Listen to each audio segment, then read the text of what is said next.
বিসমিল্লাহির রহমানির রহিম। কুরবানি পশু জবাহ করার নিয়ম পদ্ধতি। সর্বপ্রথম কুরবানি পশুকে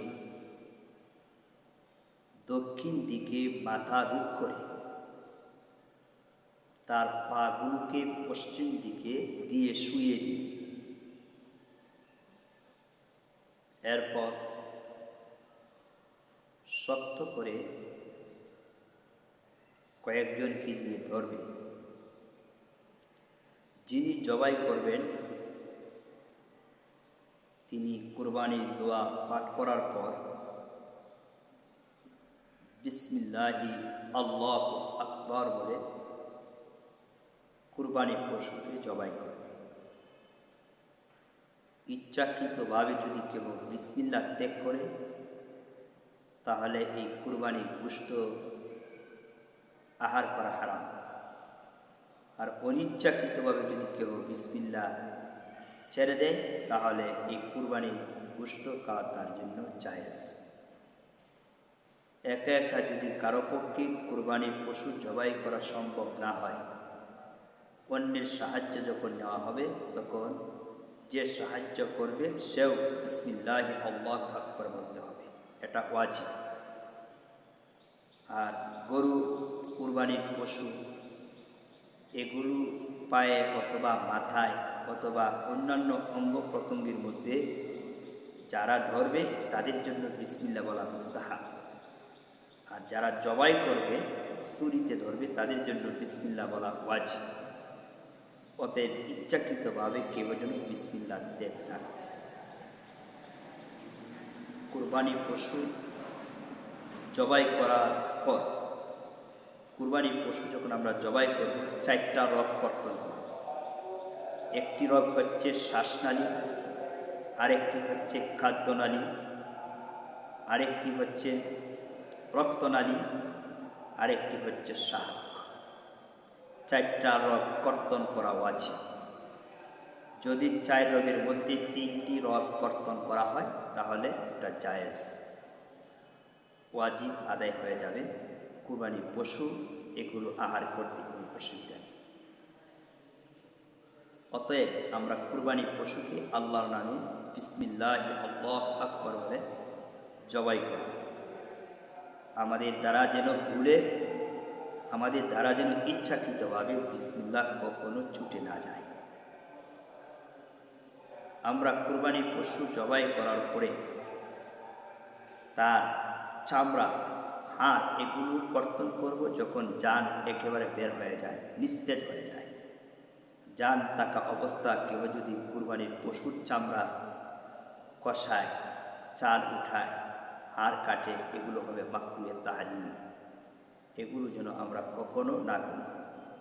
নিস্তেজ জান চলে যাওয়ার পরে আমরা যেন পশুর চামড়া কাটার চেষ্টা করি। যদি কেউ ইচ্ছাকৃতভাবে কোনো পশুর কল্লা আলাদা করে দেয় তাহলে এটা মাকরুহে তাহরিমি হবে, কারণ এটা কাফের মুশরিকদের জবাইয়ের সাথে সাদৃশ্য। আর যদি ভুলে ক্রমে হঠাৎ যদি মাথা পৃথক হয়ে যায় জবাই করার সময় তাহলে মাকরুহ হবে না।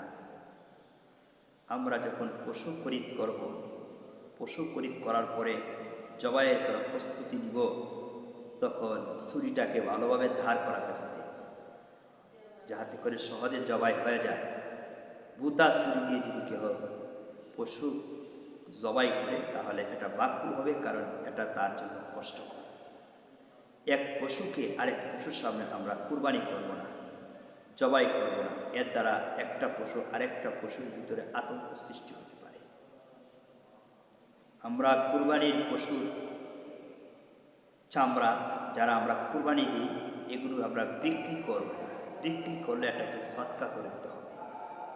আর বিক্রি না করলে সে ইচ্ছা করলে সে এই চামড়া নিজে ঔষধের মাধ্যমে পরিষ্কার পরিচ্ছন্ন করে ব্যবহার করতে পারে। আর বিক্রি করে দিলে এগুলো সদকা করে দেওয়া আছে। কুরবানির গোশত আমরা কি করব না, বিক্রি করব না। যারা কুরবানির গোশত বিক্রি করে একটা হারাম, মাকরুহে তাহরিমি। কুরবানির গোশত যদি কোনো কুরবানি দাতা বিক্রি করে দেয় তাহলে এটাকে সদকা করে দিতে হবে। জবাহেরকারীর জন্য জবাহের করার কারণে বিনিময়ে প্রদান করা কি আছে? জায়েজ আছে। গোশত যারা বন্টন করে অথবা গোশত যারা বানায় ওদের জন্য বিনিময় দেওয়া জায়েজ, তবে গোশত হিসাবে বিনিময় দেওয়া যাবে না, অর্থ বা টাকা দিয়ে কী করতে হবে? বিনিময় প্রদান করতে হবে। আর গোশত, কুরবানির গোশত বিনিময় হিসাবে দেওয়া কাউকে জায়েজ নাই, এটা একমাত্র ফি সাবিলিল্লাহ দিতে হবে। অতএব কুরবানির গোশতকে 3 ভাগে ভাগ করা সুন্নত। 1 ভাগ নিজের জন্য, আরেক ভাগ নিজ আত্মীয় স্বজনের জন্য, আরেক ভাগ মিসকিন, ফকির, অসহায় জাতির জন্য। এইভাবে 3 ভাগে বন্টন করা সুন্নাহ। এইভাবে বন্টন করলে একে অপরের প্রতি মায়া মহাব্বত বন্ধন সৃষ্টি হবে। এখন যদি কেউ ইচ্ছা করে বন্টন করবে না, কাউকে দিবে না, সে যদি ইচ্ছা করিয়া ফ্রিজের মধ্যে সংরক্ষণ করে রাখে অথবা শুটকি দেয় অথবা রেখে দেয় রান্না করে, কাউকে না দেয়, এটাও জায়েজ আছে, তবে এটা মানবতা বিরোধী। মানবতা হচ্ছে, প্রশস্ত মনের অধিকারীর পরিচয় হচ্ছে এগুলোকে 3টি বন্টন করে আল্লাহকে ওয়াস্তে এগুলোকে বিতরণ করে দেওয়া, হাদিয়া দিয়ে দেওয়া, গরিব মিসকিনকে খাওয়ার সুযোগ করে দেওয়া। এটাই হচ্ছে ইসলামের শিক্ষা। কারণ মহান আল্লাহ রাব্বুল আলামিনের দরবারে গোশত, রক্ত, কুরবানির প্রাণী এগুলো কিছুই পৌঁছে না, মানুষের ভিতরে যে তাকওয়া এটাই পৌঁছে। সূরা হজের 37 নম্বর আয়াতের মধ্যে এসেছে, লা ইয়ানালুল্লাহা লুহুমুহা ওয়ালা দিমাউহা ওয়ালাকিন ইয়ানালুহুত তাকওয়া মিনকুম। আল্লাহ তাআলার দরবারে প্রাণীর গোশত, রক্ত কিছুই পৌঁছে না, বরং তোমাদের অন্তরের ভিতরে যে তাকওয়া এগুলো আল্লাহ তাআলার কাছে পৌঁছে। অতএব তাকওয়া হচ্ছে আল্লাহ তাআলার দেওয়া বিধিবিধান মাফিক অন্তরটাকে পরিশুদ্ধ করা, কুরবানির গোশতগুলো কুরবানি করার পরে এগুলো 3 ভাগে বিভক্ত করা। এটা আল্লাহ তাআলা দেখতে চান। আল্লাহ রাব্বুল আলামিন সকলকে সুন্নাহ মুওয়াফিক আমল করার তৌফিক দান করুন।